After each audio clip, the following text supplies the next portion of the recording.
नमस्कार, सत्यदर्शन न्यूज मध्ये आपले स्वागत आहे। मी पायल शहा। एक नजर टाकूया आजच्या ठळक घडामोडीवर।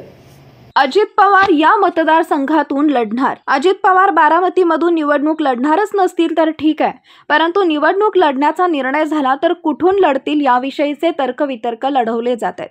अशातच अजित पवार शिरूर विधानसभा मतदारसंघातून निवडणूक लढणार असल्याचं बोललं जात आहे।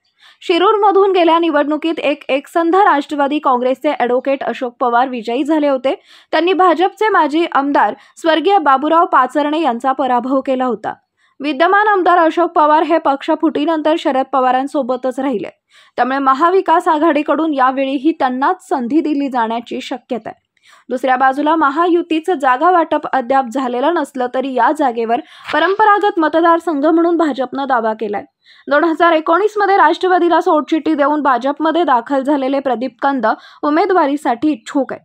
असं असताना अजित पवारांच्या उमेदवारीचा विषय आला तर त्यांना आणि एका अर्थानं भाजपला माघार घ्यावी लागू शकते।